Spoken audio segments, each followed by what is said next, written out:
Olá, como vocês estão? Tudo bem? Vamos aí, né, iniciar nosso curso, né, vários temas aí, né, sobre Daniel e Apocalipse. Então, uns assuntos bastante interessantes sobre as profecias de Daniel, né, e o que nós vamos ver que está aí entre a relação historicista, nós adventistas acreditamos, né, e usamos bastante. Ou seja, nós pegamos a Bíblia e confrontamos o que houve com a história, né? E as profecias que foram se cumprindo durante todo esse tempo, né? Então a gente vai sempre comparando com a história, né? O que aconteceu na história, justamente para ir confirmando as profecias, né? Desde as primeiras profecias até o Apocalipse, né? E nós vamos estudar então o capítulo de Daniel, né? Partindo lá do sonho de Nabucodonosor, então é isso que vai fazer parte do nosso curso, né? Então nós vamos partir aí do sonho né, de Nabucodonosor, ou seja, daquela estátua que tinha lá os seus metais separados, né, e pela qual Daniel foi lá e revelou ao rei Nabucodonosor e revelou o sonho e interpretou o sonho, né? Todo guiado por Deus aí, né? Que o sonho de Nabucodonosor nem ele não sabia, né? O sonho que tinha sido realizado durante o sono dele, né? Nós vamos também ver um pouquinho aí sobre, né, os 4 impérios universais e o reino de Cristo. Então nós vamos estudar um pouquinho mais, né, e fazer um comparativo, porque Daniel também teve visão, né, e as visões estão relacionadas com a estátua também, né? Só que Daniel ele teve a visão de animais, enquanto o rei Nabucodonosor foi uma estátua, mas tem uma relação muito grande entre o que Daniel teve de visão e os reinos que ele acabou interpretando para o rei Nabucodonosor. Então vamos ver esses 4 impérios, né? E até o reino de Cristo, né? Que essa profecia, né? O que essa profecia nos diz aí em relação a tudo isso. É importante a gente saber esse início das profecias aí, onde Daniel coloca então, através das suas 2 visões, do capítulo 2 e do capítulo 7, para a gente poder estabelecer aqui um gráfico de períodos, né? De acontecimentos históricos, né, e das profecias, sempre fazendo um paralelo. Né? A gente vai mostrar para vocês um pouco também sobre a ponta pequena e o santuário. O que é isso, ponta pequena? Que relação que tem com o santuário? Né?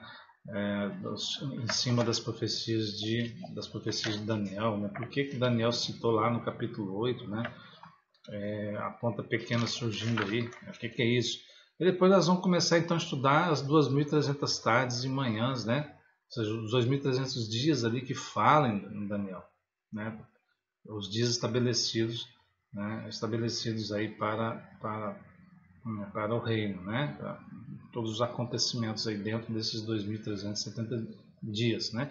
E dentro disso as 70 semanas, até o ungido e tudo mais acontecendo aí dentro dessas 70 semanas, quando iniciou as 70 semanas, né, e que nós vamos demonstrar que ela está dentro dos 2.300 dias que falou da profecia inicial de Daniel. Então nós vamos traçar um gráfico aqui muito importante, né, sempre colocando a história junto, sempre colocando aí o fator historicista para que a gente demonstre que, que a história ela comprova, né, o cumprimento das profecias de Daniel e de Apocalipse, né, e a cada ano que passa ela vai se comprovando mais ainda as coisas que vão acontecendo nesse mundo, tá? Nós vamos comentar um pouquinho sobre as 2 forças em conflito que fala lá em Daniel, no capítulo 10. As forças, nós sabemos que nós estamos num conflito entre o bem e o mal, né? Então o capítulo 10 vai falar um pouquinho sobre esse conflito, inclusive ele fala da relação entre os reis do norte e o rei do sul, né?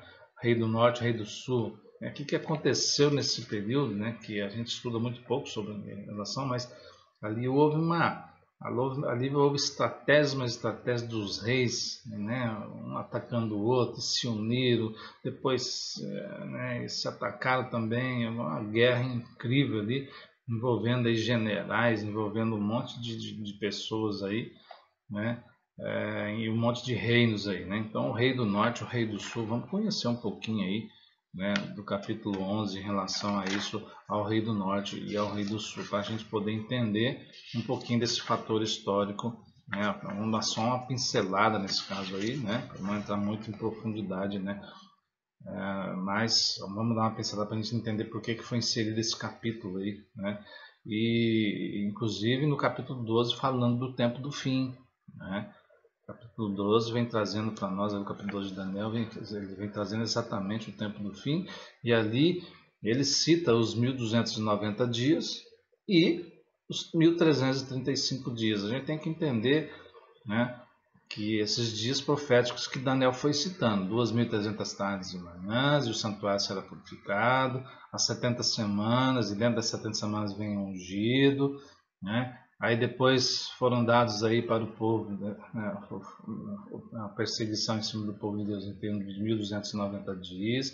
Aí depois fala assim, feliz é aquele que persevera e permanece até os 1335 dias. Que é isso? Onde é que está localizado isso? A gente vai ver que todo isso daí está localizado dentro, né, das 2300 tardes e manhãs, e a gente vai comprovar isso através da história em relação a esses dias, né? A gente vai montar aqui um quadro, né? E por fim a gente vai fazer uma síntese, então, e colocar aí o gráfico, né? Colocar aí o gráfico que demonstra, então, a história e que demonstra as profecias de Daniel e Apocalipse em relação a isso, né?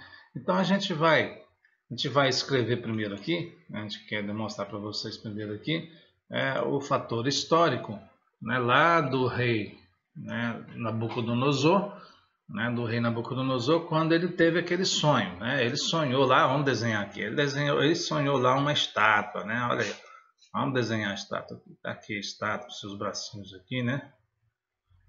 Olha aqui as pernas da estátua e os pés da estátua, né? Pronto, vamos desenhar, eu estou bom para desenhar aqui os pés da estátua, né?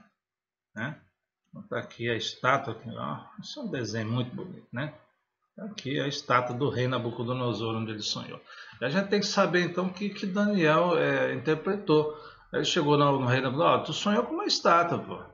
Tá, mas que jeito que era a estátua? Essa estátua aí, ela é alta, né? E tá, mas ele colocou as partes da estátua, né?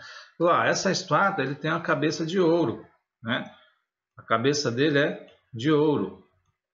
Muito bem. O que mais? Ele diz também que o peito e os braços aqui, né? O peito e os braços aqui, né? Era de quê? Era de prata. De prata. Aí depois nós vamos ver como é que ele revelou isso, né? Prata, ele foi revelando, é de prata. Também ele viu lá, né? Que o ventre e o quadris, né? O ventre aqui, o quadris aqui do nosso amiguinho foi sonhado pelo rei Nabucodonosor, né? De bronze, aí, né? De bronze.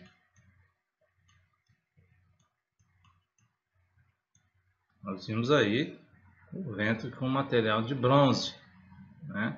E depois as pernas, né?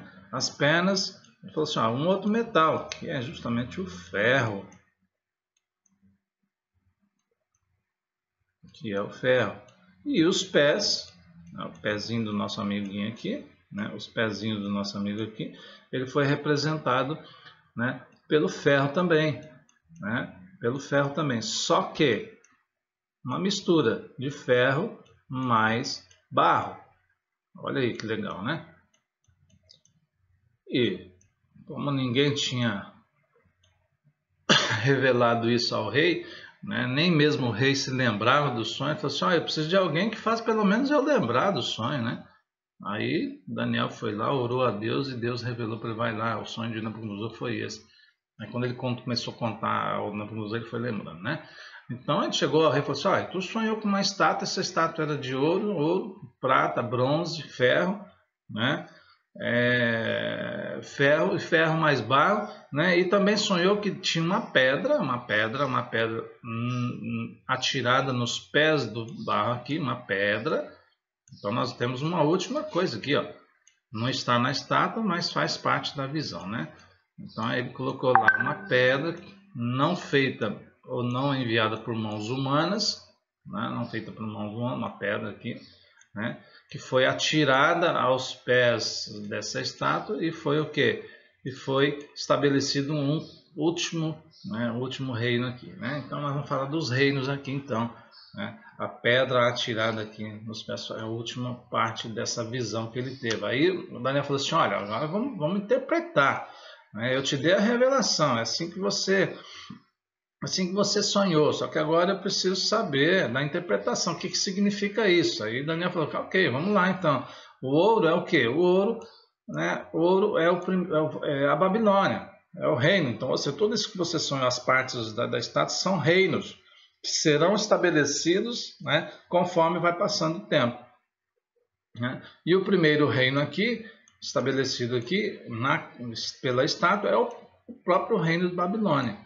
Olha, já estava lá em frente o Nabucodonosor, Babilônia, né?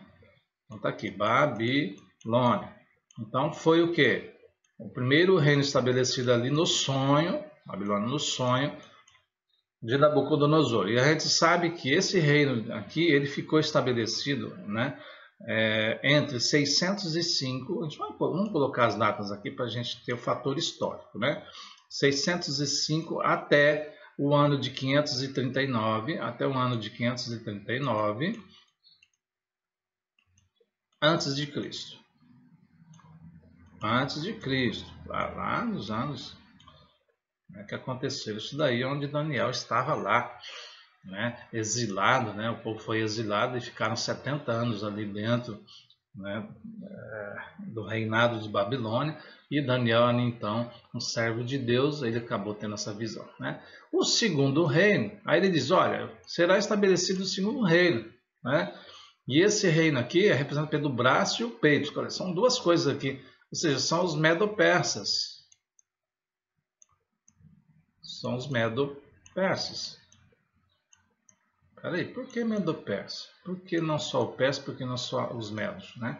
Acontece que os medos, né, se juntaram com os persas, né? Depois os persas sobrepujou os medos, né? A gente vai entender com a visão de Daniel depois. Tá? Então o reino se juntaram, né? E eles então conseguiram conquistar a Babilônia, derrubar a Babilônia. Tá? Isso aconteceu lá, ou seja, isso foi de 539, ou seja, o reinado dos Medo-Persas foi de 539, né? De 539 até 331 a.C. A gente sabe que foi através desse reinado que o povo de Deus então foi libertos, né, do cativeiro e voltaram então para Jerusalém, né? Nesse período do Medo-Persa, né?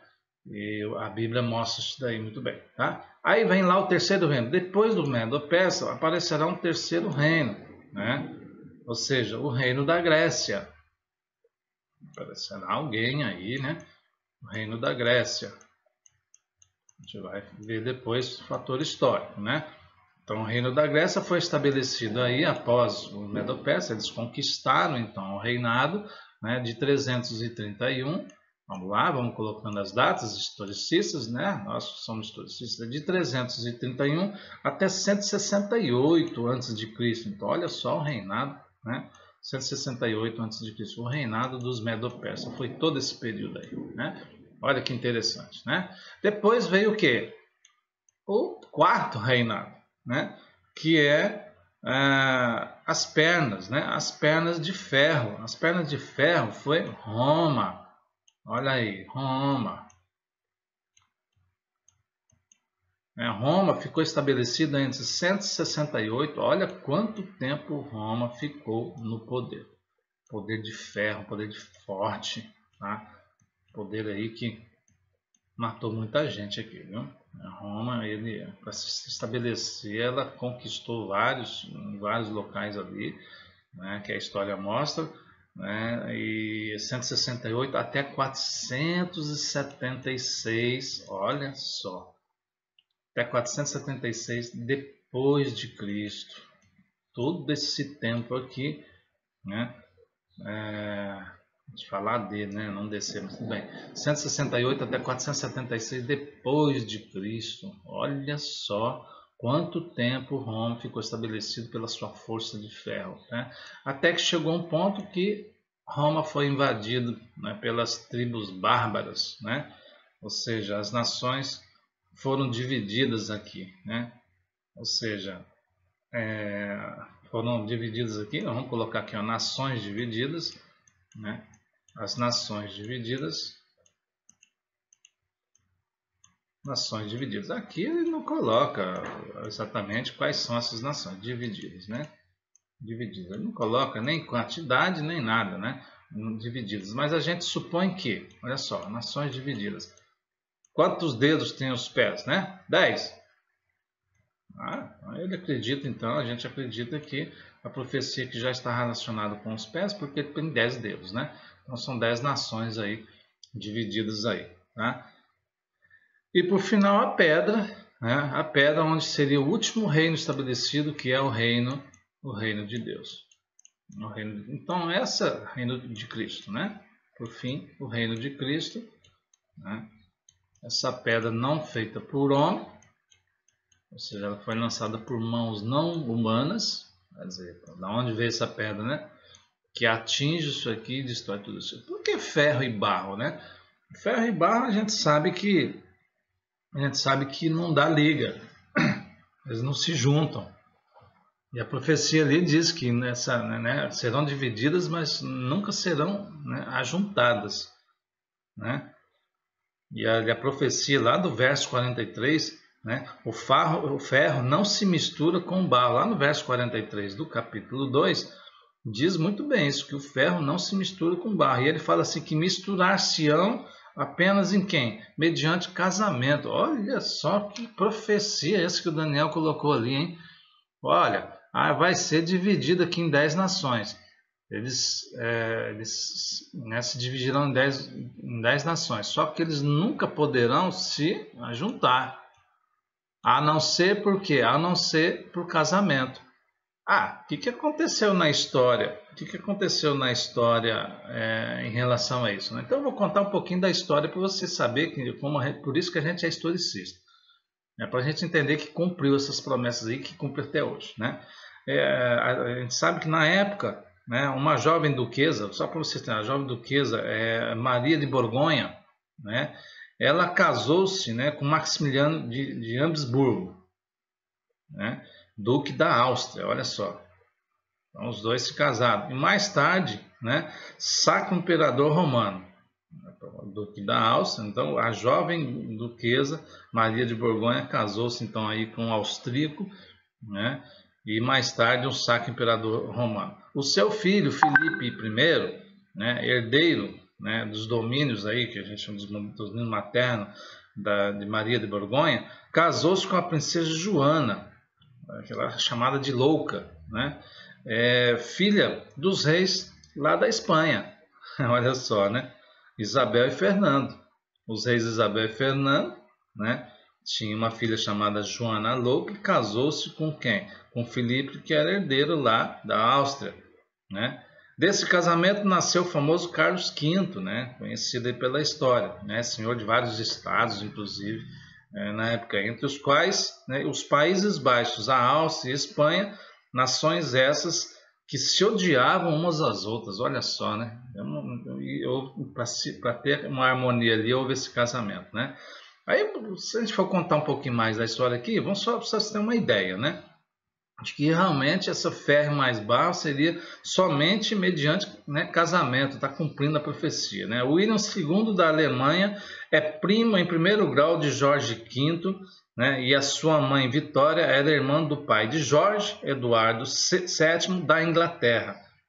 Então alguém da Alemanha que era primo de alguém que era da Inglaterra. E além disso, Nicolau casou-se com outra prima de primeiro grau de Jorge e William, a mãe de Cesarina, né? A mãe de Cesarina era outra irmã de Eduardo VII. Olha só, finalmente Jorge e William Nicolau são por seus pais, né, netos de Carlos, né, o Carlos V, né, Duque de Mecklenburg, né? Ele morreu lá em 1752, né? E acabou que William e Nicolau, eles são descendentes do rei Frederico, do William, da Prússia. Outros primos do rei Jorge, do czar Nicolau, também netos de Cristiano IX, né? São da Dinamarca, né? E Cristiano e Constantino I da Grécia, Ernesto Augusto, duque de Brusque, né? Que é também genro do imperador William III, e assim por diante. Então a gente vê aqui, a gente vai vendo na história aqui um aglomerado aqui de casamentos e primos e parentes, de irmãos, né? Você sabe que tinha muito casamento, os Ptolomeus, por exemplo, eles tinham muito casamento entre irmãos, né? Era consentido, né? Eles achavam que tinha que ter um sangue real permanecendo ali, né? O casamento entre irmãos, entre primos, né? E ali foi acontecendo então essas nações todas que foram divididas, casando-se, né, um com o outro para poder manter uma boa relação. Eles se odiavam, mas através de casamento eles se uniam, né? Mas houve várias tentativas de unificação da Europa. Você sabe, de Hitler tentou fazer isso, Napoleão Bonaparte, outras coisas mais, né?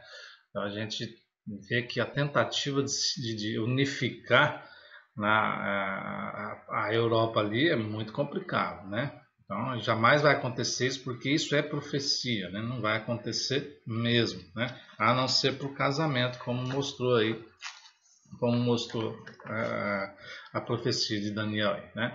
Mas na profecia de Daniel, né, durante todos os capítulos de Daniel é citado algumas coisas para a gente poder entender, né? O que significa ventos nas profecias, né? O que significa ventos, né?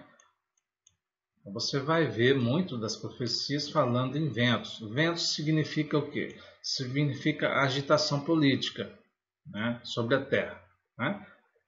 Agitação política. Vamos colocar aqui, né? As guerras políticas, né? Agitação política. Então, vento significa isso, tá? A gente lê isso lá em Jeremias, a gente lê, né, Jeremias fala muito bem sobre essas agitações e o significado desses ventos, né? A agitação, né? Também nós vamos falar aqui de animais, né? Nós vamos falar aqui de animais. Então tem aí animais surgindo nas profecias de Daniel e Apocalipse, né? Ou seja, animais são reis ou reinos, né? Reis ou reinos, né? Dependendo aí da ilustração, né? Dependendo aí da profecia, né? Ou reinos, ok? Isso para a gente entender o significado quando a gente for ver alguma coisa sobre isso. Asas, a gente vai ver alguns animais com asas aí, né? O que significa asas, né? Asas significa agilidade, né? Agilidade. A gente vai ver, por exemplo, que tem um reino que é representado por um leão alado, né? Rápido, ágil, né? Destreza, né? Agilidade, então, que é ágil aqui, a sabedoria danada, força, né? Força, ou seja, para aumentar a força ali, né, do animal, né? E assim por diante, né? Destreza, rapidez e assim vai. Então são os três pontos importantes que a gente queria colocar para que você possa entender então as profecias aí. E a gente vai fazer o seguinte então agora. Isso aqui é tudo do capítulo 2. Isso tudo que vocês estão vendo aqui foi aí do capítulo 2, né? Capítulo 2, tá? Aí quando chega lá no capítulo 7, né? Quando chega lá no capítulo 7, Daniel tem uma visão. Aí vamos lá para o capítulo 7, então. Vamos lá no capítulo 7 agora. Capítulo 7 de Daniel. Daniel tem uma visão que de animais. Então, enquanto aqui foi da estátua, que Nabucodonosor tinha sonhado, e Daniel foi lá, revelou para Nabucodonosor o sonho dele, que nem ele não lembrava, e além de revelar, ele interpretou, né? Tanto que Nabucodonosor depois construiu aqui uma estátua enorme, né, de 66 côvados por 6, tem tudo lá falando certinho as medidas, muito alta, todinha de ouro. Eu falei, tá, então tá bom, eu vou construir uma estátua todinha de ouro aqui, representando eu, porque eu não quero só ser a cabeça de ouro, eu quero ser todinha. Montou lá, né, construiu então uma estátua, né? Ele não sabia que a profecia ela se cumpre independente disso, né? E pediu para todo mundo adorar essa estátua. Inclusive, né, a gente sabe da história aí de Sadraque, Mesaque e Abednego que não se prostraram durante a estátua e foram jogados então na fornalha. E ali apareceu um quarto, né, que Nabucodonosor olhou, aquele ali é o filho do homem, né? Então ele identificou Jesus ali protegendo, né? Olha que interessante, né? E a estátua que Nabucodonosor construiu para ser adorada em função desse sonho, né? Mas quando foi mais à frente, a gente sempre tem confirmações de profecias, né? A gente vê, por exemplo, o Evangelho sobre Jesus, são 3 evangelhos para confirmar, né? Ali, e mais o Novo Testamento todo para confirmar que Jesus realmente veio a este mundo e viveu da forma como foi ali demonstrado nos evangelhos, né? E a gente vai ver algumas profecias também que se repetem em alguns sentidos. Daniel ele teve uma visão, né? Daniel ele teve uma visão. A visão dele foi agora de animais. Espera aí, o que Deus fez? Falou assim, olha, para ninguém falar que a visão de Nabucodonosor era exclusivamente lá de Babilônia, que não tinha nada a ver com o fator de história, eu vou te dar a visão, Daniel. Tá? Eu vou te dar uma outra visão agora. Eu vou te dar uma visão sobre animais. Não tira esses metais daí, né? E qual foi a visão que Daniel teve? Ele sonhou também com vários animais. O primeiro animal que ele viu, né, foi ali um leão alado. Leão alado, né? Foi o primeiro animal que ele viu, leão alado. Rapaz, leão alado, já pensou isso? Um leão alado, né? Segundo animal que ele viu logo depois, e foi vendo isso, a visão foi mostrando e o anjo foi interpretando a ele, a gente vai colocar a interpretação já já, né? Então aí veio o leão. Depois do leão veio o que? Um urso. E diz lá o capítulo 7 que esse urso ele tinha na boca 3 costelas. Ele tinha na boca 3 costelas. Na boca, como se fosse acabando com alguma coisa ali, né? 3 costelas, tá? E ele disse que esse urso ele pendia para um lado. Ele era meio torto. Pendia para um lado, né? Ele tinha 3 costelas e pendia para um lado, né? Tinha algum defeito aí, né? Tá? Depois ele viu o quê? Depois ele viu um leopardo, né? Um leopardo, aí esse leopardo aqui, leopardo, interessante, né? Isso aqui ele já especificou aqui, o leopardo com asas também, alado também, só que com 4 asas, né? Com 4 asas, olha só, vai saber, né? Quando o Daniel viu, foi 4 asas, espera aí, que história é essa, né? Tá, depois do leopardo ele viu um animal terrível, né? Um animal, vou colocar aqui, um animal terrível, que nem o próprio Daniel soube identificar, terrível. Ele olhou esse animal e falou, esse animal é terrível, não se parece com nada do que a gente conhece nesse mundo aqui. Um animal muito feio. E, aliás, ele tinha o quê? 10 chifres. Ele tinha 10 chifres. Opa, que legal. Ele tinha 10 chifres aqui. Né? Um animal terrível. 10 chifres. Né? E depois ele viu, né, esses 10 chifres atuarem. Ele viu esses 10 chifres atuarem. E dentro desses 10 chifres aqui é que surgiu um chifre pequeno. No meio deles apareceu um chifre pequeno. Olha a visão dele, né? Ele viu esse reino atuando. Um animal terrível com 10 chifres. De repente, esses 10 chifres tomaram conta. Né? 10 chifres aqui, né? E dentro desses 10 chifres surgiu um chifre pequeno. Né? Que eliminou o quê? Que eliminou 3 desses... Né? Que eliminou 3 desses chifres aqui, acabou derrubando 3 desses chifres aqui e ele tomou conta. Ele foi crescendo, tomou conta e derrubou 3 desses aqui. Sobraram 7, né? Sobraram 7 aí. Foi o saldo aí, o saldo de chifres, né? Desse animal aqui, tá? Ok? E por fim, ele viu então, né? Um julgamento, né? Um tribunal de justiça aqui que fala, né? ou seja, um outro reino estabelecido, um reino que era para sempre eterno, né? Tribunal para julgar, né? Ele viu ali tribunal para julgar, onde seria julgado então o povo, o ser humano aqui nesse caso, né? Então tá. Então veja só, aí o Daniel ficou assustado, assim, pô, mas que animais são esses, né? Ele fez igual a Nabucodonosor, eu preciso da interpretação. Aí o anjo interpretou para Daniel, né? Olha, Daniel, eu vou interpretar. O que é o leão? O leão é o reino da Babilônia. E a gente sabe que Nabucodonosor ele construiu o jardim de suspenso ali. A gente sabe muito dessa história do jardim de suspenso, né? E na entrada, né, ali de Babilônia, a gente tinha os muros, né? Naqueles muros ali foram feitos desenhos, né? Esculpidos ali, né? Desenhos colocados nas paredes da entrada de leões, né? Alado, com asa, alados, mostrando aí mostrando aí a força, a agilidade, né? E o leão é o rei dos animais, né? Era tido, e até hoje a gente sabe disso, né? Que é tido como o rei dos animais. Então a força, a agilidade, né, por causa da asa, então até hoje no museu, existem museus aí que tem aí demonstrado então essa figura do leão lá da época de Babilônia, tá certo? Aí vem o urso, vamos revelar o que é o urso. Pô, o urso, cara, pendendo de um lado, quer dizer que um lado é mais forte que o outro, né? E como a gente sabe, né, que aqui da Prata, né, a gente tem um Medo-Persa. Então representa esse reino Medo-Persa. Por que a gente sabe que representa esse Medo-Persa? Primeiro que um é mais forte que o outro, né? Medo-Persa. A gente sabe aí que um lado é mais forte que o outro, tá? Então a gente viu aí 3 costelas na boca desse urso, tá? E pela história, né,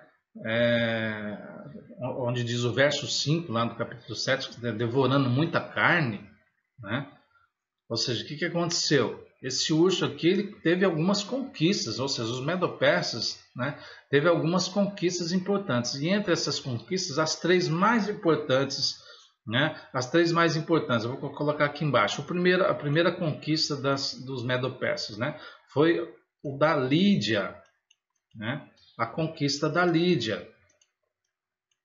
Ok? Ela foi conquistada em 546 a.C. 546 a.C., exatamente no período do reinado, né? Exatamente no período do reinado dos Medo-Persas, que foi de 539 a 361. Tá? Depois, o segundo reino que foi conquistado pelos Medo-Persas foi a própria Babilônia. Né? Babilônia foi conquistada pelos Medo-Persas, né? Foi conquistada pelos Medo-Persas em 539. Né? Então, antes aqui da conquista de Babilônia, foi conquistada Lídia, depois foi a própria Babilônia, em 539, onde foi estabelecido esse reino no lugar de Babilônia. Né? E terceiro e último reino importante que foi conquistado pelos Medo-Persas foi o Egito. Olha só, né? O Egito foi conquistado pelos Medo-Persas. Tá? Quando isso? Em 525, ela já tinha conquistado a Babilônia, agora conquistou também o Egito em 525 a.C., né? Comprovando então essa profecia e visão de Daniel, né, do urso que era pendido de um lado, porque o persa era mais forte, sobrepujou os medos, né? A gente sabe na história que os persas sobrepujou os medos, ok? E a gente sabe que o urso aqui com as 3 costelas na sua boca, que era o mesmo que devorando carne, né? 3 costelas, representando aqui os 3 reinos conquistados então, né, pelos Medo-Persas. Depois vem o terceiro animal. O terceiro animal quem é? O leopardo. Né? O leopardo, ele está dizendo que o leopardo é com 4 asas aqui, né? Olha só, o leopardo é um dos animais mais velozes que nós temos, ágeis, né? Entre os quadrúpedes aí, rápido, né? Traiçoeiro também, o danado, né? Nos seus movimentos, né? e agora ainda mais dotado de asa, né? E ele representa então o Império Grego, a Grécia. Ele representa o Império Grécia. Por quê? Se a gente for ver a história, né, surgiu, né, um imperador, né, desse reino, né, chamado Alexandre. Ele foi chamado Alexandre o Grande, né? Ele era muito hábil guerreiro, era rápido, conquistou muito rápido, né? Em poucos anos ele conseguiu conquistar vários reinos aí, né? E as mais rápidas campanhas, né? Ele submeteu a Grécia, ele fez proclamar-se generalíssimo dos gregos, né? Ou seja, lá em Corinto, tá? O general aí, né? Agora um detalhe, né? Ele foi muito rápido, ele conquistou rapidamente, né? Toda a história mostra a rapidez como Alexandre venceu os Medo-Persas, né? E todos os outros reinos aqui ele conquistou tudo isso, tá certo? Só que ele durou muito pouco, uma febre violenta atingiu ele, ele com 30 anos de idade, né? 33 anos de idade, a idade de Cristo, né? Ele morreu, já era, né? Lá em 13 de junho de 323, né? 13 de junho de 323. Então, quando chegou aqui em 323, a gente viu que a Grécia ela comandou de 331 até 168, né? 331. Mas quando chegou em 323, ou seja, quantos anos após apenas, né? Foi aí 7, 8 anos após 323 a.C., Alexandre o Grande, né? Eu vou colocar assim, ó, olha aí uma cruzinha para ele, né? Alexandre o Grande. Já era, morreu, né? Morreu com uma febre, deve ter sido a febre amarela, né? Alexandre o Grande, né? Então Alexandre morreu, aí diz o seguinte, olha só, Alexandre morreu e ele tinha alguns generais, né? Ele tinha alguns generais que comandavam as suas tropas ali, certo? Ó, veja só, a visão de Daniel é um leopardo com 4 asas. Epa! Então a gente vai ver na história que Alexandre o Grande, ele tinha alguns generais. Quem eram esses generais?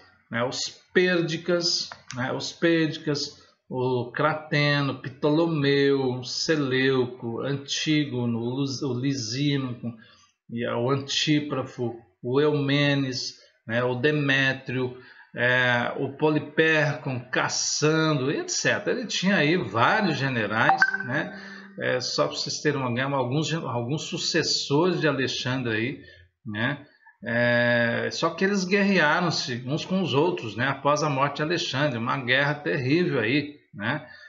Disputada pelo poder em 301 a.C., tá? Então lá em 301 a.C. houve o quê? Uma guerra entre eles agora para saber quem é que realmente iria comandar tudo isso, né? Certo? Então, em 301 a.C., a situação se definiu, então, foi com a divisão do Império Grego. Então, o Império Grego, em 301 a.C., foi dividido em 4 reinos, que conseguiram, então, conquistar aí o reinado. Foi dividido em 4 reinos aí, importantes aí, né? Ou seja, o da Macedônia, né? Através de Cassandro, então, Macedônia e da Grécia. Então, foi dividido o quê? Aí dividiu lá, a Macedônia, né? A Macedônia e a Grécia. Então a Macedônia e a própria Grécia ali, né, ficou para um dos generais, né? Ficou para um dos generais aí do Alexandre, né? Ou seja, que general é esse? Foi o Cassandro, né? Cassandro, então ele ficou aí no comando, né, da Macedônia, Cassandro, que era um dos generais de Alexandre, Cassandro, que era um dos generais aí do nosso amigo Alexandre, né? Alexandre o Grande, né? Que ele acabou triunfando sobre os seus rivais, né? Ele ficou com a Mesopotâmia, com a Macedônia e a Grécia, a própria Grécia, né? A gente está falando aqui do reinado da Grécia, então ele se sobrepujou sobre os demais, ele triunfou, né? Caçando, né? Aí veio então agora o da Síria, aí ficou dividido. A Síria, né, ficou então aí. Quem é que ficou com o reinado da Síria? Né? Foi o Seleuco. O Seleuco, né? Depois na história você vai vendo isso tudo acontecendo, né? Isso aqui é o fator historicista, né? A gente vê na história que aconteceu. Aí veio o reinado do Egito, aí o Egito retornou ao seu reinado, né? Só que quem ficou aqui, o grego que ficou aqui, o general, né, que ficou responsável pelo Egito, foi o Ptolomeu. Ah, que legal isso aqui, né? Ptolomeu. E a gente sabe que o Ptolomeu era grego e ele tomou conta ali do Egito. E ali a gente sabe que os Ptolomeus, né, que são os gregos que tomaram conta do Egito, inclusive surge aqui, né, alguns reinados, chega até Cleópatra, né? Cleópatra era uma grega, ela não era egípcia, né? Ela era uma grega e viveu muito tempo ali no comando, né? E elas e as suas irmãs e os seus irmãos, a gente sabe um pouco da história, depois a gente vai comentar sobre isso, né? Mas os Ptolomeus que tomaram conta ali do Egito, né? E depois, né, do efêmero da Trácia. Aí depois temos um reinado ali da Trácia, né? Da Trácia e da parte da Ásia. E parte da Ásia. Olha só que legal que é isso aqui que foi separado. Olha que profecia legal isso, né? E parte da Ásia, né? Parte da Ásia. Tudo isso aqui, claro, Deus no comando de tudo isso, né? Mostrando aí que as profecias deveriam cumprir, né? Da Ásia Menor, né? Uma parte da Ásia Menor aqui ficou a cargo de um outro general, né? Que é o Lisímaco, né? Lisímaco. Ou seja, entre todos os generais, vários outros generais que tinha, né? Esse aqui é Lisímaco, né? Dentre todos os generais que tinha ali, né? A gente viu que 4 deles venceram aí, eles guerrearam entre si e 4 deles conseguiram vencer, mas o quê? Mas separou o reino da Grécia em 4 partes, né? Por isso que o leopardo que viu aqui Daniel tinha 4 asas. Isso foi muito rápido, né?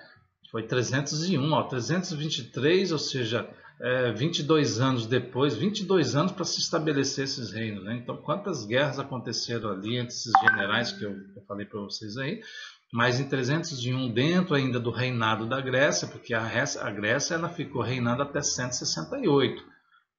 Aconteceu muita coisa aí depois, né? A gente vai ver os acontecimentos aí.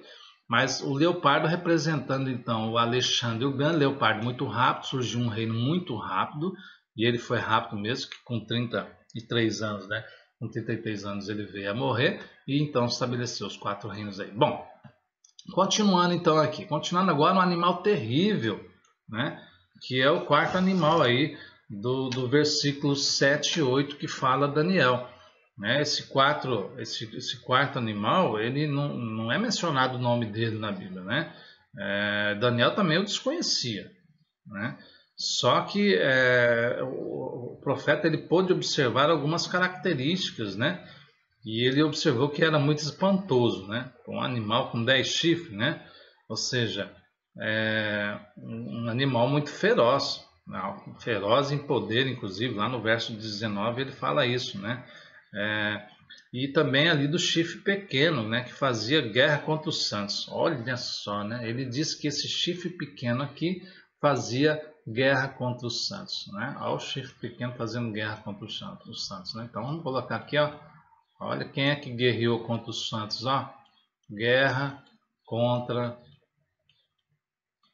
os santos. Olha quem é que fez isso, o chifre pequeno, né? Contra os santos. Então, alguma coisa ele fez para guerrear contra os santos, inclusive com a autoridade divina. Então, vamos ver quem que é esse chifre pequeno aqui, né? Isso está lá entre os versos 20, né? 20 e 21 do Apocalipse, né? Do Apocalipse 7, né? Os 10 chifres aqui, então, elas correspondem ao quê? Correspondem a 10 reinos, né? Então aqui a gente viu, os 10 chifres correspondem aos 10 reinos, né? E a gente viu que esse animal terrível era Roma.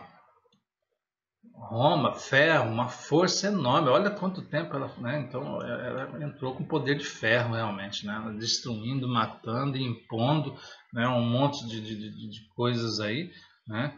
O modo como Roma se estabeleceu, né? Um poder muito grande, né? E depois aparecendo aqui então um reino dividido, né? As 10 nações divididas. Então a gente vai conhecer um pouquinho dessa história, né? E esse animal sucedeu aqui à Grécia, então, né? E tem uma batalha chamada Batalha de Pidma, né? Batalha, vou colocar aqui, ó, Batalha de Pidma. Isso traz na história, né? Essa batalha foi uma batalha que houve entre os gregos e os romanos, né? A Grécia versus Roma, o reinado de Roma, os romanos. Né? Então essa batalha aqui, ela aconteceu em 168 a.C. Foi justamente nessa batalha, essa batalha aqui, ela durou 1 hora. Né? Que legal essa batalha, né? Ao meio-dia de 22 de junho de 168 começou um importante ataque com o combate das avançadas forças de Roma, né? Que é a Batalha de Pridma, né? Batalha de Pidma. Vão lá na história, vocês vão ver essa batalha, né? Batalha de Pidna, né? Essa batalha durou apenas 1 hora, gente. Uma batalha de 1 hora só. Decidiu a sorte da guerra, né? E o futuro de todo mundo oriental, né? O exército macedônio estava completamente perdido, né? O exército da Macedônia. Então aqui, onde estava caçando aqui, nosso amigo aqui, né? A Roma, então ela conquistou, a gente viu aqui que Roma conquistou a partir de 168 por essa batalha de Pidma, que demorou apenas, né? Demorou apenas 1 hora para ser conquistada, tá? Acontece que Roma ficou muito tempo, né? Ficou muito tempo no poder e o que acontece, né? Tribos bárbaras, né? As tribos bárbaras ali, que viviam ali aos arredores, né, nos locais onde Roma tomava conta, né? Essas tribos bárbaras, elas invadiram Roma, né? Elas invadiram todo o território romano ali, aquela parte da Europa toda ali. Elas invadiram as tribos bárbaras. Então vamos lá, vamos conhecer essas tribos bárbaras então. Essas tribos bárbaras eram 10. Ah, fala sério, né? Ou seja, quando as nações foram divididas, é porque nós tivemos quantas, né? Quantas? 10 tribos que atacaram ali e dividiram então o reino de Roma, tá? Isso está lá nos versos do capítulo 8, versos 20, 21. Depois os versos 25 falam um pouquinho sobre o chifre pequeno aí, tá? Onde que foi surgiu. Então no capítulo 8, 24 fala quando surgiu esse animal, né? Após os 10 chifres, lá no verso 24. Então a gente vê aí surgir os 10 chifres, né? Olha, nações divididas na visão da estátua, pés de barro lá com 5 dedos, né? 10. E a visão dos 10 chifres aqui, tudo a ver com as 10 tribos bárbaros que assumiram o poder ali, né? Assumiram o poder ali, foram assumindo, né? Foram invadindo Roma ali, então foram dividindo. Então, durante todo esse período de 168 a 476, né? As tribos bárbaros, elas foram então, né? Elas foram atacando, né? Então, o que acontece? Essa invasão das tribos bárbaras, vamos ver quem que são as tribos aqui, né? Os alamanos, os alemães ali, parte dos alemães, né? Os alamanos, hoje a Alemanha, alamanos, né? Depois nós temos os burguinhões, os burguinhões,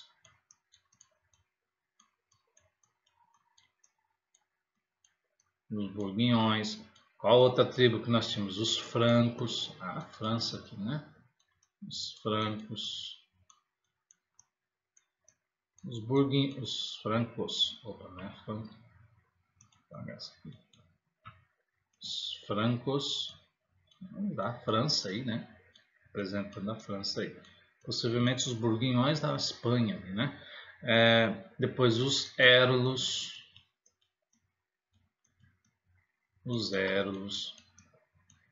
cada qual com seu país ali, os lombardos, ou Lombardi, os portugueses, os lombardos.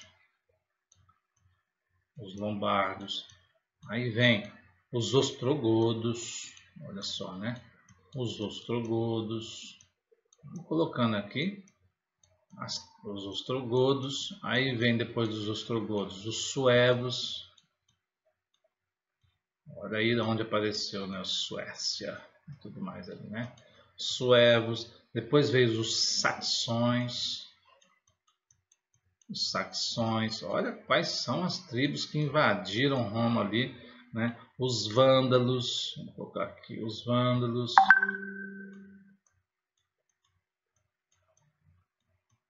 Os vândalos. Vou passar para cá. Olha os vândalos aqui, né? E os visigodos. Os visigodos. Né? E os visigodos ali, né? É interessante, né? Porque são 10 reinos, né? Alamanos, 1, 2, 3, 4, 5, 6, 7, 8, 9, 10 tribos invadiram Roma. Exatamente os 10 chifres, né? E as 10 nações divididas que falou ali das profecias do Nabucodonosor, do sonho do Nabucodonosor, da estátua, e os sonhos dos animais, né? Que Daniel tinha visto ali nas suas visões então interpretadas com isso daí. Pronto, tá aí os 10 chifres, né? Dentro do poder romano, né? Dentro do poder romano. Acontece que na visão diz que ali, né, desses 10 chifres ia surgir aqui, eu tenho 10 chifres aqui, né? 1, 2, 3, 4, 5, 6, 7, 8, 9, 10. Tem 10 chifres. De repente ia surgir um chifre pequeno ali, né, um chifre pequeno ali, que iria crescer e iria o quê? Derrubar 3 reinos desse aqui. Opa! 3 reinos? O que será? O que acontece então?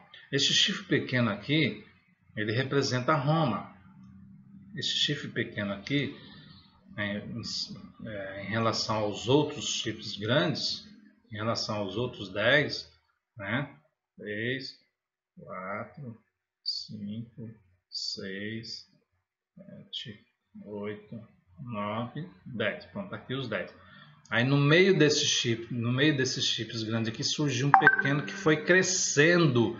Foi crescendo. O que aconteceu? E ele derrubou 3 reinos aqui, tá? Ele derrubou 3 reinos aqui. Tá? Olha que interessante esses 3 reinos aqui. Só que não foi de uma vez, porque ele diz que o chifre foi crescendo. Tá? Vamos ver na história então o que aconteceu, né? Roma, está aqui, o chifre pequeno representa Roma. Aí Roma foi crescendo. A primeira coisa, o primeiro povo que ele conseguiu expulsar, estava atrapalhando ali a estratégia, porque Roma ele falou que era um chifre diferente dos demais. Olha que interessante, né? No capítulo 7 ali, ele fala isso que era um chifre pequeno e diferente dos demais. Tá? Por que era diferente? Porque aqui existia um reinado político. Vamos lá? Vou escrever aqui para você entender agora o restante da história. Político traço religioso. Por quê? Religioso. Vamos apagar aqui para escrever certinho. Então era religioso. Vamos escrever certinho aqui para você saber. Religioso, olha aí, né? Por isso que ele é diferente, porque todos os outros reis reinados aqui, né, dos vândalos aqui, foram reinados políticos. Roma veio com um reinado político religioso, porque olha só, você tinha o que aqui? Você tinha quem é que comandava? Os bispos das igrejas, o bispo da igreja que comandava isso, né?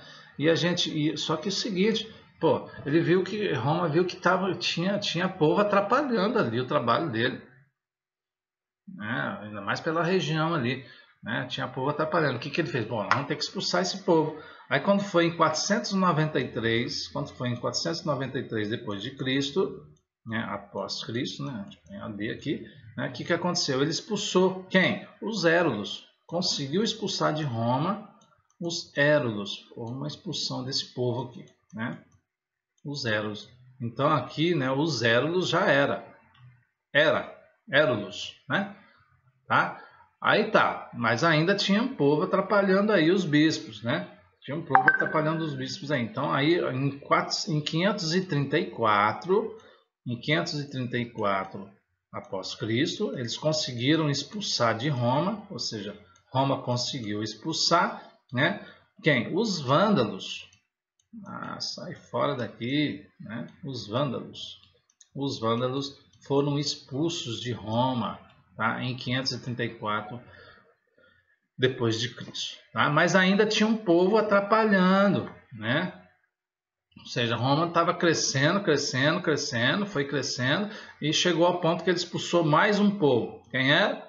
Em 538, após 4 anos depois que expulsaram os vândalos, eles conseguiram expulsar então os ostrogodos. Os ostrogodos conseguiram expulsar os ostrogodos dali. Ok? Então os ostrogodos já era também. Depois quem? Os vândalos também. Aí ficaram então os outros povos que formaram ali a Europa, né? As Alemanha, né? Portugal, Espanha, né? Suécia, então tudo ali, né? Formando ali o restante, né? O restante daquela área toda ali que participavam esses outros reinados aqui, né? Então, são 10 reinos, eram 10 reinos, ficaram 7, mais agora o reino de Roma. Só que tinha uma característica importante, né, nesse reinado aqui dessa ponta pequena, né? Ele diz aí, né, o bispo e diáconos, né, que a gente tinha aqui, ele diz aí que ele mudaria a lei, né? Proferiria coisas contra o Santíssimo, né, proferir palavras contra o Altíssimo, né, conforme fala Daniel, né? E a gente sabe que aqui em 538, quando ele expulsou o último reino, quem que era o bispo, né? O bispo aqui era o bispo, né? O bispo Virgílio, né? O bispo Virgílio, não era papa ainda não, tá? Aqui não tinha papa ainda não. Virgílio, o bispo Virgílio, que era bispo de Roma, né? E agora, depois que ele expulsou esses 3 aqui, ele estava livre para agir, né? Então proferiria palavras contra o Altíssimo, magoaria o santo do Altíssimo e cuidará de mudar os tempos e a lei, e os santos serão entregues nas mãos por 1 tempo, 2 tempos, metade de 1 tempo. Eita! Agora sim, né? Aqui seria entregue, né, na mão deles aqui agora os santos. Ó, então o que diz aqui em cima? Né, que essa ponta pequena, né, ia guerrear, né, guerra contra os santos. Tá? Por quanto tempo? 1 tempo, 2 tempos, metade de 1 tempo. Metade de 1 tempo a gente vai ver isso aqui depois, quantos anos representa isso daqui, né? Vai representar isso aqui em termos proféticos, ou seja, 3 tempos e meio, né? Proféticos aqui então, né? E esse paralelo que a gente faz, né? Esse paralelo que a gente faz com a história é bastante importante, né? Bastante importante para a gente entender que realmente houve cumprimento de profecia, né? E essa ponta pequena aqui, ela foi se estabelecendo, né? E isso não começou, essa ponta pequena não começou assim de repente, ela veio lá de trás, né? Ela veio aos poucos se estabelecendo, né? Ela veio aos poucos fazendo isso, né? Proferindo palavras, querendo ser maioral. Só para vocês terem uma ideia, né? Só para vocês terem uma noção aqui, né? Em 193, só para vocês terem uma ideia na história, até 203 após Cristo, né? Ou seja, do ano 193 até aqui, 203, ou seja, 6, 9 anos aí durante, né? Quem era o bispo? Né? O bispo era chamado bispo Victor I. Victor I. Esse era o bispo, Aí sabe o que ele falava? Né? Ele falava, não, sabe o que ele ordenou? Ele ordenou às igrejas orientais, né, a celebrarem a Páscoa aos domingos. Né? Páscoa. Né? Vamos celebrar a Páscoa. Vamos lá, vamos celebrar a Páscoa. E a Páscoa terá que ser celebrada aos domingos. Né? Isso foi uma ordem, né? Aos domingos. Foi uma ordem, então, desse bispo que já. Né? Claro que as igrejas orientais recusaram, né? E foram excomungados por esse bispo. Né? O nosso amigo Victor que excomungou, né? Os religiosos orientais ali, né? Que se recusaram. Mas foi em vão, né? Certo? Aí quando foi então de 341, um outro fato importante aqui foi de 341 depois de Cristo até 352. Nesse período aqui, né, teve um reinado aí de um bispo, né, chamado Júlio I. Eu estou saltando algum tempo aqui porque é o que é mais importante para a gente saber na história. Júlio I. Júlio I, esse bispo, o que ele fez? Né? Lá no concílio de Sárdica, houve um concílio, ou seja, uma reunião sárdica, onde foi colocado alguma coisa. Que ano foi isso? Em 343 depois de Cristo. Após Cristo, né? Então, aqui houve um concílio, né? E nesse concílio, esse concílio deu a esse bispo, o bispo de Roma, tá? O direito de julgar bispos em contenda. Direito de julgar. Olha lá, né? O direito de julgar, dado a esse bispo de Roma. Olha, dando poder a ele de julgar agora, né? Tá certo? Aí depois vamos colocar um outro aqui que é importante também. Em 402, vamos colocar aqui em 402 e 417, você viu como a ponta pequena foi crescendo, né? 417, o que aconteceu? Né? Após Cristo, um outro bispo, né, chamado de Inocêncio, inocente de nada, né, mas o nome dele é Inocêncio I. Esse bispo, olha só o que aconteceu com esse bispo aqui, né? Esse bispo ele teve uma ideia, a ideia do inocente, ele teve uma ideia de ser um bispo universal. Ó, o negócio é o seguinte, porque existiam vários bispos, né, espalhados em tudo quanto é canto, né? Mas ele seria o que? O bispo universal. Hoje nós temos os padres como sendo os padres e os bispos, né? E nós temos o Papa, né? Mas ele queria ser o bispo universal. Olha só, né? O nosso amigo Inocêncio, né? Depois, em 432, vamos seguir aqui um pouco da história para a gente entender, né? Em 432 até 440 após Cristo, aí vem o quê? Aí vem um outro bispo aqui, né, que nós chamamos de Leão. Leão I. Ah, meu sobrenome é Leão, hein? Não tem nada a ver com esse bispo, hein? Mas aqui, ó, o Leão I. Olha só a ideia desse Leão I. O que ele decretou, né?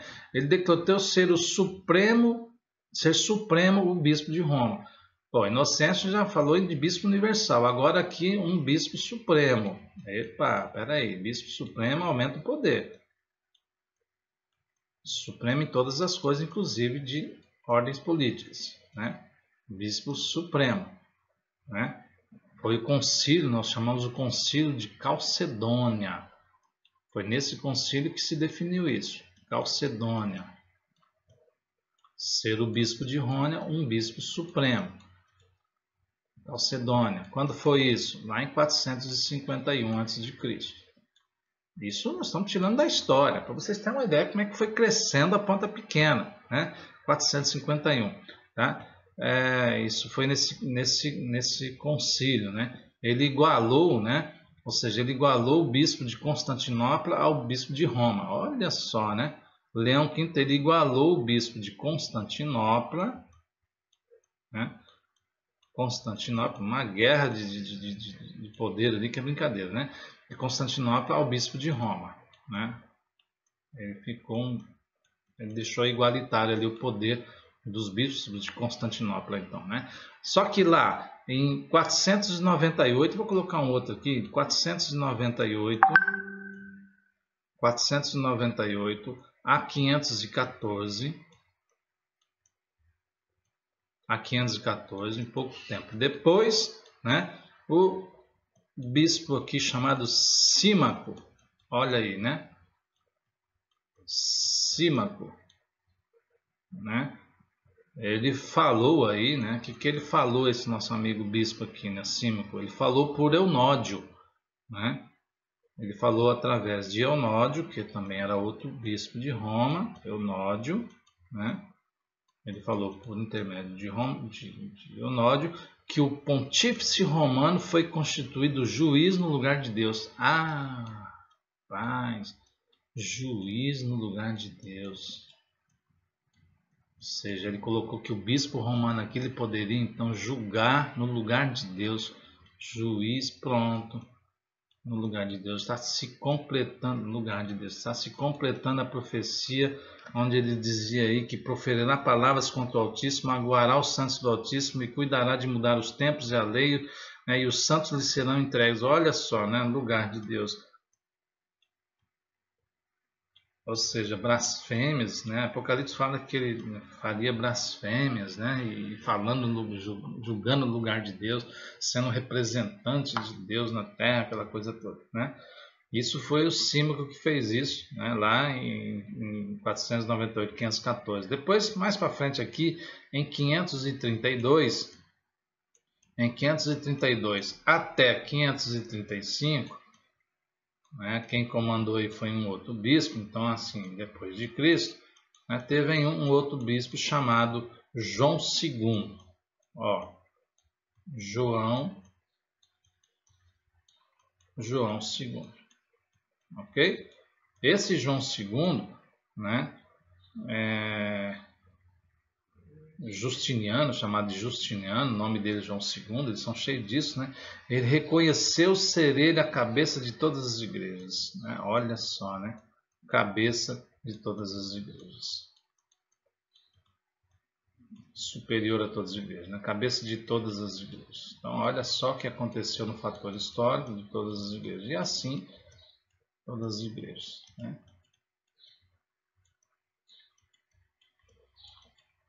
Ok? Então, só para vocês terem uma ideia de que aconteceu com o chifre pequeno. Ele foi o que? Ele foi aumentando, né? Até a expulsão aqui, olha, 493, né? Então, aqui houve a expulsão, né? Expulsão, depois 534, né? Depois aqui houve a expulsão dos demais e 538, aí aqui em 538, né? Começou então, né? Através do bispo Virgílio, né? Através do Virgílio, nós temos aí então, né, todo o fator histórico aí que aconteceu então com isso aí, né? E a gente viu que a profecia ela fala que a partir de então houve uma perseguição, guerreará contra o tempo, contra os santos por um tempo, 2 tempos e metade de um tempo. Agora nós temos que entender que tempo é esse, né? Uma vez que a visão de Daniel ela chega até aqui e existe um período grande que vai até o tribunal para julgar o reinado de Cristo, que ainda está para ser estabelecido, né? A partir daqui, então, houve muitos acontecimentos, né? E fará guerra contra os santos. Então, nós vamos parar um pouquinho aqui e estudar esse tempo, um tempo, 2 tempos, 2 tempos, né? Que história é essa na profecia que fala de um tempo, 2 tempos? O que significa um tempo, né? O que significa um tempo na profecia? Um tempo na profecia significa, né, como se fosse um ano, né? Como se fosse um ano. Se fosse colocar na profecia, vamos supor que seja um ano então, né? Um ano tem 360 dias. 360 dias. Ok? Daniel, o anjo explica para Daniel o que significa isso aí. Lá em Daniel 11:13 fala que esse tempo significam anos. Leia lá Daniel 11:13, né?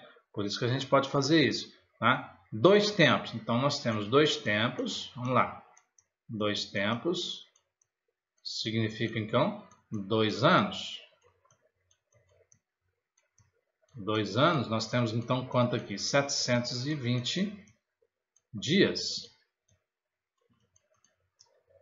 720 dias. Aí, metade de um tempo. Então, vai lá, metade de um tempo.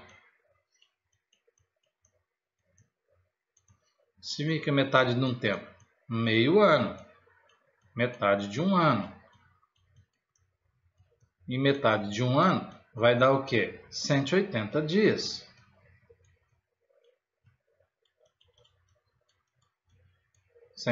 dias. Cada ano profético tem 360 dias, tá? De acordo com o calendário judaico. Por isso que a gente não é 365, 360. Tá? Somando tudo isso daqui, vai dar então 1260 dias. 1260 dias, né? Ok? Então, como a profecia, né, cada dia representa um ano, então nós temos aí os 1260 dias, né, como cada dia. Né, lá em Ezequiel 4, 6 e 7, Números 14, 34, fala que cada dia corresponde a um ano nas profecias. Tá? Isso significa que nós teremos aqui 1260 anos. Eita, isso aqui é o quê? É o quê? A guerra contra os santos. Fará guerra contra os santos por 1260 anos. É o total de tempo que será a guerra, ou seja, uma perseguição enorme, né? Guerra contra os santos, uma perseguição enorme em cima dos santos, contra os santos. Olha só, ferirá o Altíssimo, né? Ferirá o Altíssimo, lá em Daniel 7:25, proferirá palavras contra o Altíssimo, magoará os santos do Altíssimo e cuidará em mudar os tempos e a lei. Né? Mudou aí, vamos guardar o domingo, né? E os santos lhe serão entregues nas mãos por um tempo, 2 tempos, metade de um tempo. Os santos serão entregues na mão, ou guerreará contra os santos por 1260 anos. Então está aqui a guerra contra os santos. Olha só que perfeito que é a nossa. Agora nós temos que ver aí, nós temos que ver o fator histórico, né? O fator histórico que fala sobre isso, né? Então a gente tem que o tempo que Roma papal, né, perseguirá o Santíssimo. Então aqui já tem a Roma papal aí seguindo aí, né? Roma papal. Mas peraí, quando é que surge isso? Quando começa isso, né? Que vai começar? Sim. Aí a gente vai ter que ler um pouquinho na história. A gente vai voltar na história. A gente sabe que lá em 533, vamos lá, ó. Em 533 depois de Cristo, 533 após Cristo, o que houve aqui, né? João II, né, o nosso amigo lá em cima, o cabeça de todas as igrejas, João II, vamos lá? João II, ele fez o quê? O que aconteceu aqui, né? Foi declarado a cabeça de todas as igrejas, como a gente viu ali. Tá? Aí em 538, depois que foi estabelecido o cabeça da igreja de todas as igrejas, que era João II, o Justiniano lá, né? Em 538, olha essa data, hein? Em 538, após Cristo, o que houve aqui, né? Foi a expulsão da última ponta, né? Não foi a expulsão da última ponta aqui? Né? Foi aqui, ó, 538, não foi a expulsão dos ostrogodos? Então, em 538, né, com a expulsão da última ponta, né, os ostrogodos, Virgílio, olha que legal, hein? Virgílio foi proclamado o quê? O primeiro papa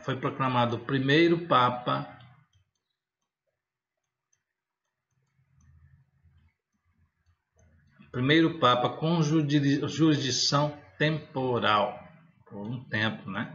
Tá? Ou seja, aqui já apareceu o primeiro papa. Papa significa lá na Itália, né? Pai de todos, né? Mas fala aqui, cabeça de todas as igrejas, o Papa como pai de todas as igrejas, né? Olha só, configurando aí que ele agora é o pai de todos, né? Ele é o representante de Deus na Terra e assim por diante, né? Olha o que fez aqui. Então a gente deve traçar uma primeira linha aqui de tempo, porque foi a partir daqui que houve a perseguição papal. A partir daqui começou a guerra contra os santos. Então foi a partir daqui que começou a guerra. Então os santos foram entregues nas mãos então desse primeiro papa aqui, né? E é como a profecia estava mostrando aí, né? Ou seja, a profecia de Apocalipse também fala sobre isso daí, se referindo ao mesmo poder, né? Na profecia ele fala 42 meses, né? 42 meses vezes 30 vai dar lá, né? Se a gente for lá em Apocalipse 13:5, lá em Apocalipse 13:5, é que eu falei, algumas profecias vão se complementando. Daniel teve a visão dos animais para quê? Para confirmar a visão que ele interpretou da estátua da Nabucodonosor. Apocalipse 13:5, que foi a visão de João ali, Apocalipse 13:5, ele fala ali que esse período que foi de perseguição aos santos foi de 42 meses. Olha que legal. O que isso tem a ver com esse nosso estudo em cima? Pega aí 42 meses e multiplica por 30. Cada mês tem 30 dias, multiplica por 30. Quanto vai dar? Por incrível que pareça, né? Dá 1260 anos, 1260 dias. 1260 dias. E como é profecia, né? Isso aqui é o mesmo na profecia que 1260 anos. Pronto, já está confirmando aí que realmente os santos foram perseguidos por esse tempo. Né? Por esse tempo aí. 1260 anos. Né? Certo? Então ele diz o seguinte, que durante esse tempo aqui, vamos traçar uma linha de tempo então. Começando aqui com a última expulsão dos ostrogodos, e então os santos foram entregues, né? Vamos traçar uma linha aqui, ó, vamos traçar uma linha de tempo aqui, né? Vamos colocar aqui então, né? Vamos traçar uma linha de tempo. Aqui nós estamos em 538, onde foi expulso a última tribo bárbara, que foram os ostrogodos, e foi entregue às mãos então agora do Papa Virgílio, o primeiro Papa, que foi estabelecido nesse tempo aqui, o primeiro Papa. Então aqui os santos agora foi entregue na mão deles, eles ficaram livres para atuar, porque eles expulsaram os ostrogodos, agora eles ficaram livres, né? O primeiro Papa. Nós temos aqui um período de 1260 anos. 1260 anos. Olha que interessante essa profecia, né? Então, somando 1260 com 538, nós vamos para o ano de 1798. Então, peraí, lá fala quando vai acabar essa profecia, né? Fala lá no capítulo, no Apocalipse 13:3, e o próprio Daniel ali também, fala que ao findar o período dos 1260 anos, uma das cabeças, né, teria uma ferida, receberia uma ferida mortal, né? E a gente sabe que na Revolução Francesa, no ano de 1798, entre 1789, entre 1789 até 1793, houve uma revolução muito grande, uma revolução chamada Revolução Francesa, né?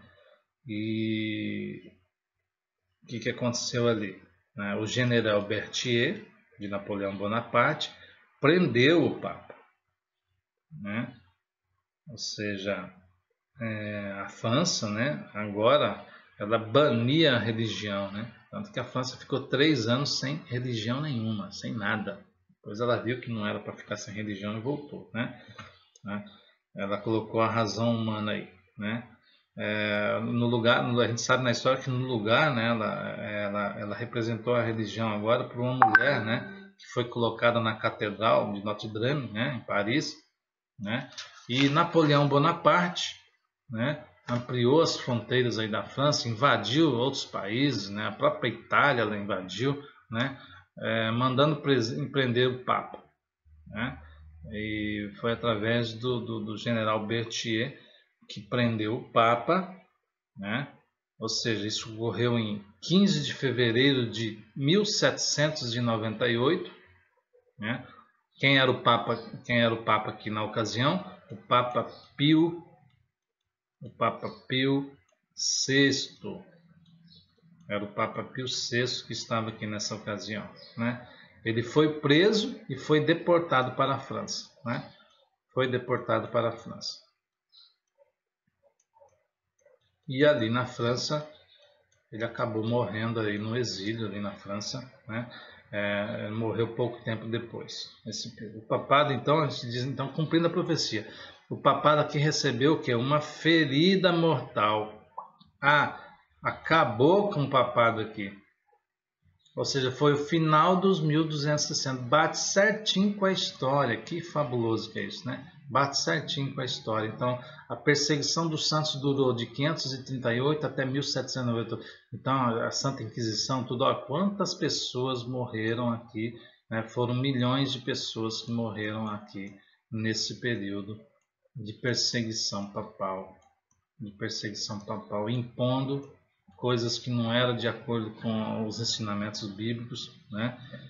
Tudo mais, né? Então é interessante a gente ver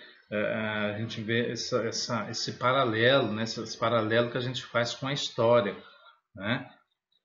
O que acontecia aí, né? Ou seja, do poder papal aí, né? Ou seja, Berthier, Haller e Cervoni, que eram os generais de Napoleão Bonaparte, em 1798, que prenderam, né, prenderam o Papa. Então, as passagens bíblicas, né, para vocês terem uma ideia aqui de algumas passagens bíblicas que falam, então, desse tempo.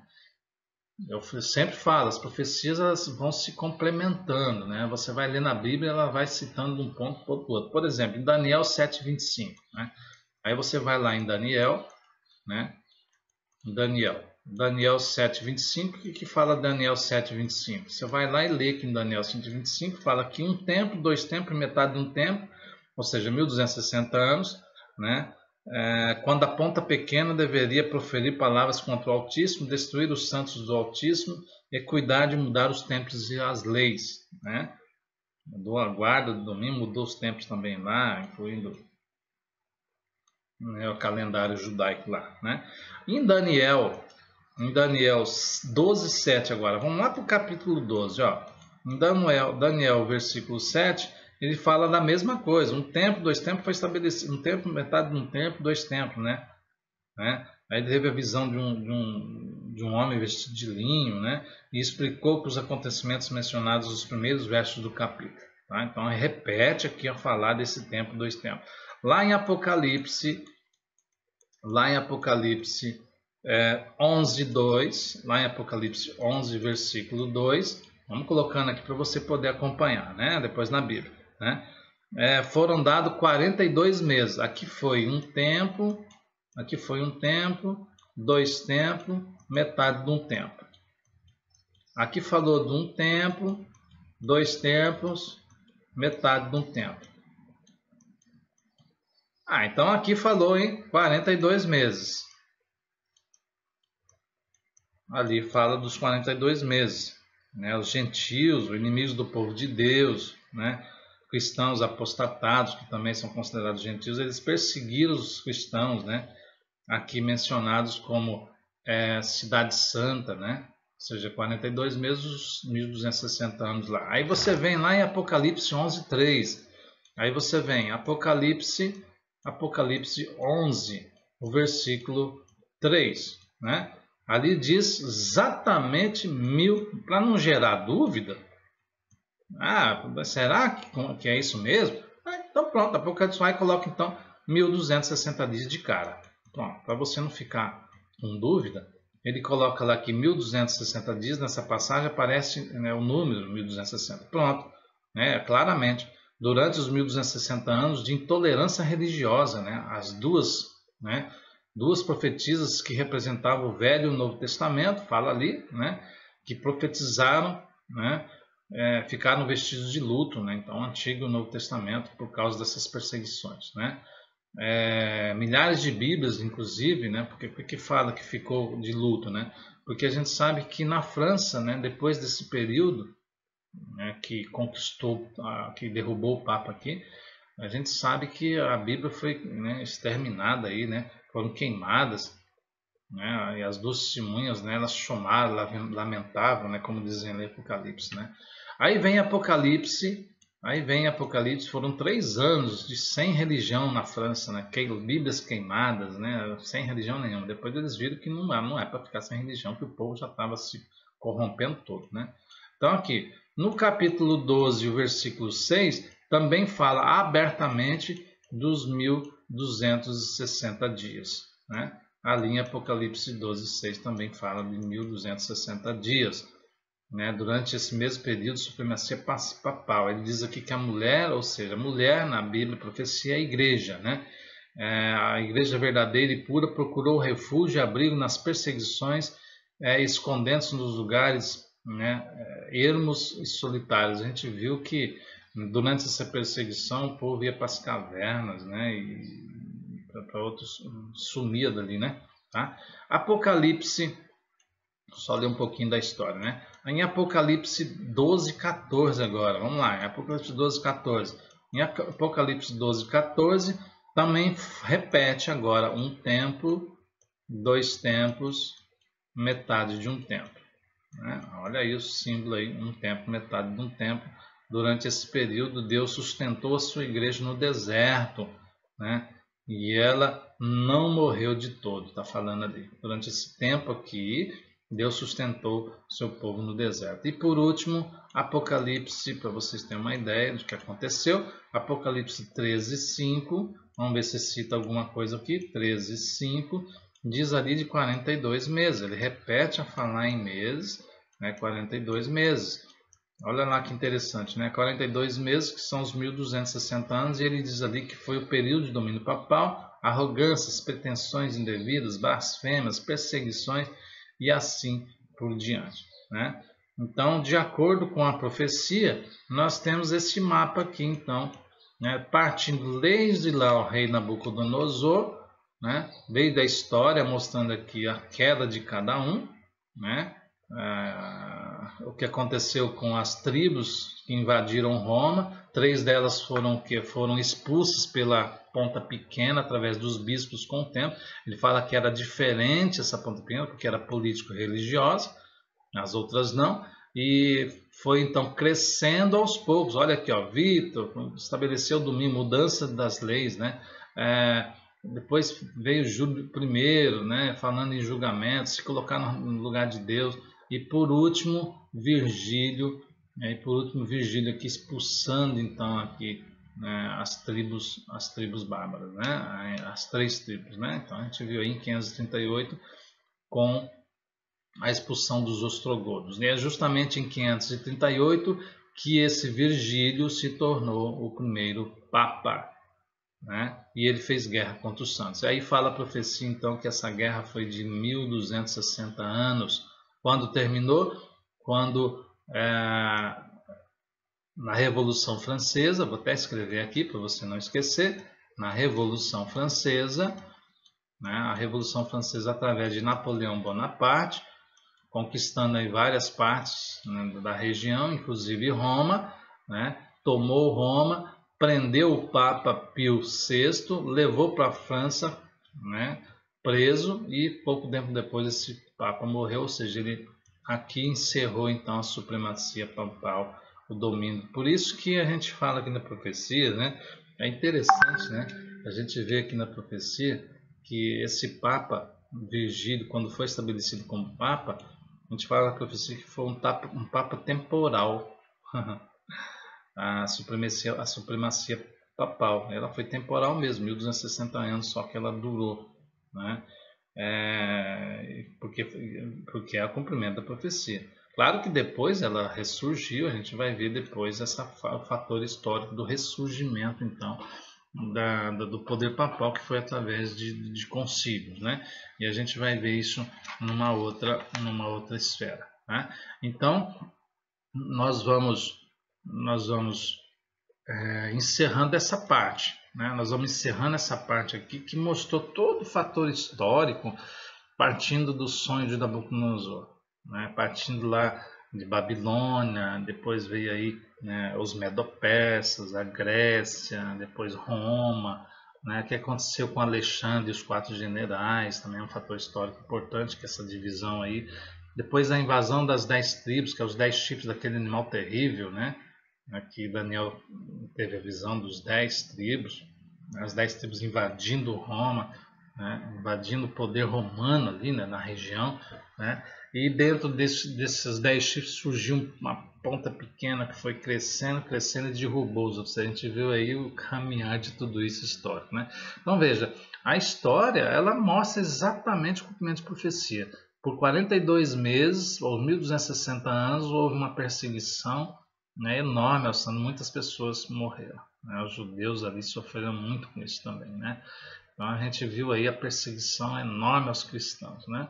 Dessa época para cá. Então foi uma perseguição enorme até que se encerrou a profecia exatamente em 1798 com Napoleão Bonaparte, com o general Berthier, prendendo o Papa Pio VI e levando então ele preso. Então a gente viu, por isso que nós adventistas somos historicistas, né?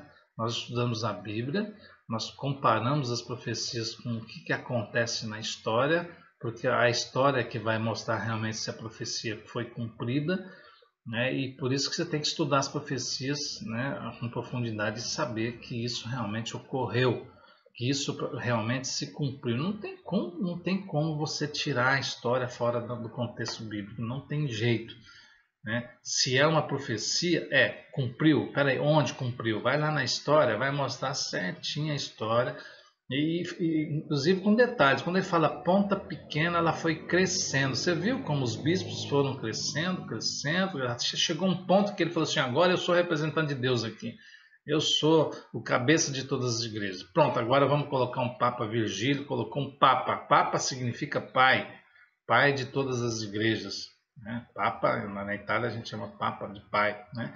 Então o Papa aí é o pai de todas as igrejas, cabeça de todas as igrejas, eles chamaram agora de Papa, né? Então o papado, quando surgiu o papado na expulsão dos ostrogodos, né, Roma ficou livre para atuar um poder político religioso, então ele começou a atuar grandemente como um reino, grande poder político religioso, né?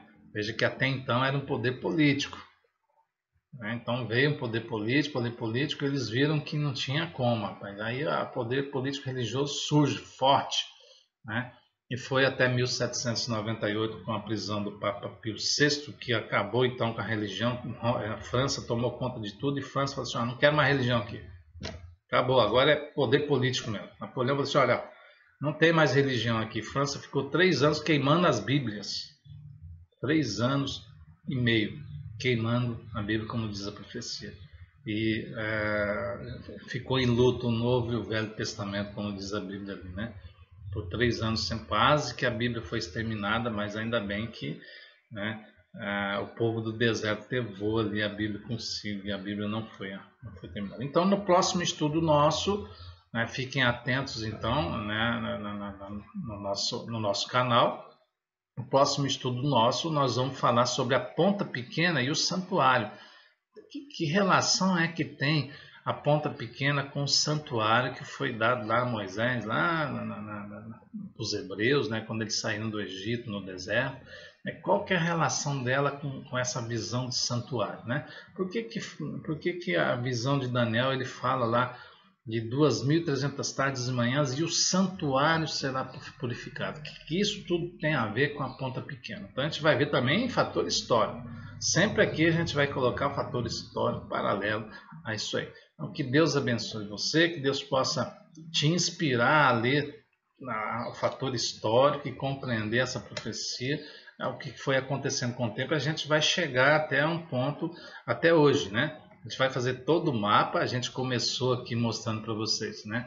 A gente começou para vocês aqui já mostrando aqui, né, esse mapa aqui, ó. Vamos lá, nós vamos construindo juntos, de 538 a 1798. Vamos ver onde é que a gente vai encaixar esse período aqui, na história, na profecia de Daniel e também de Apocalipse, né? Como é que a gente vai encaixar tudo isso? Ok? Que Deus possa te abençoar e até a próxima. Então, para a gente, o próximo estudo da ponta pequena e o santuário, que é o capítulo 8 e o capítulo 9, né, de Daniel. Ok? Então, até lá. Que Deus abençoe vocês todos.